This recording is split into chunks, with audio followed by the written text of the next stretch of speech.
je voudrais d'abord qu'il me soit permis de transmettre mes souhaits de bonne fête de l'indépendance à toute la population de la région de Ziguinchor et particulièrement aux forces de défense et de sécurité qui nous ont gratifié ce matin de cette belle prestation. Cette année, comme nous le savons, cette fête nationale est frappée du sceau de la sobriété après l'accession à la magistrature suprême de son Excellence, Monsieur le Président de la République, Bassirou Diomaye Diakhar Faye, à qui nous réitérons toutes nos félicitations et nos souhaits de réussite à la tête de ce pays. Cette année, le thème de cette commémoration est les forces de défense et de sécurité au cœur de la cohésion nationale. Hier, à l'occasion de son adresse à la nation, Monsieur le chef de l'État a marqué sa volonté de faire en sorte que cet ingrédient précieux dont nous disposons soit considérablement renforcé, parce que nous savons tous que c'est dans la cohésion sociale, dans la paix, dans la stabilité qu'on peut asseoir le développement d'un pays. Et le discours qu'il a prononcé hier ouvre une ère nouvelle d'espoir et de progrès.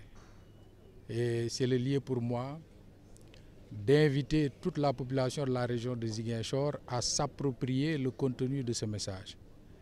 L'invite surtout qu'il a fait à l'endroit de toutes les filles et de tous les fils de la nation pour qu'on se remette au travail.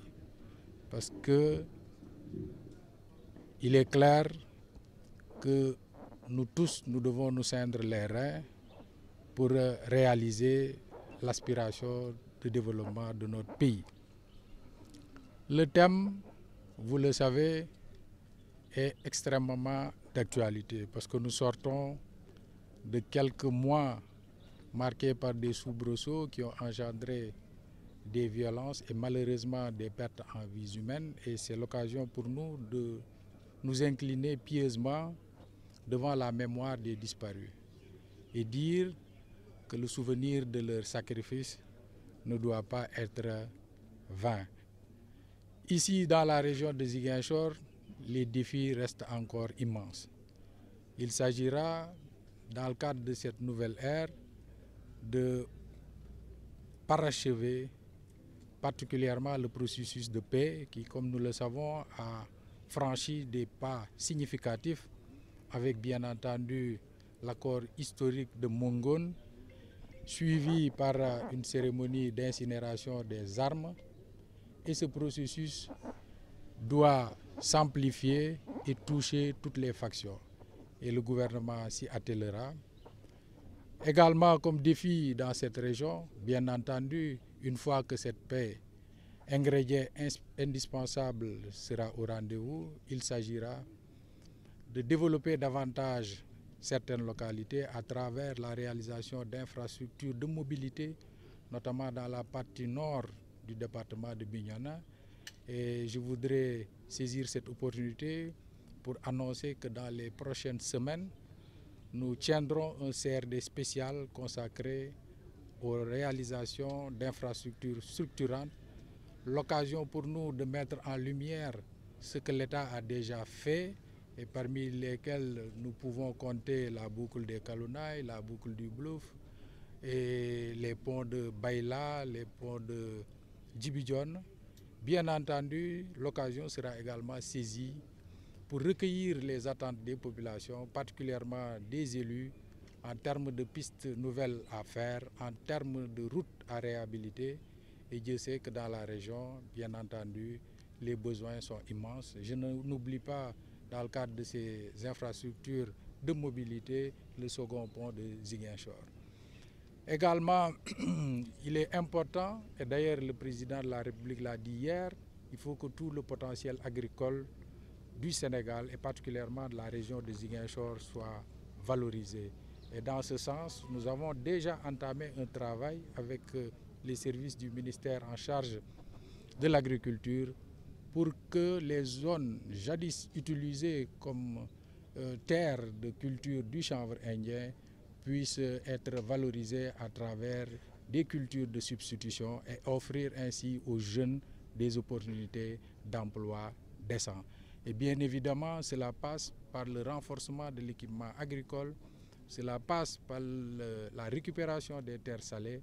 Et je pense qu'ensemble, nous allons œuvrer pour que cet objectif soit atteint. Dans les défis, bien évidemment, nous devons également compter la lutte inlassable que nous devons mener contre toutes les formes de trafic.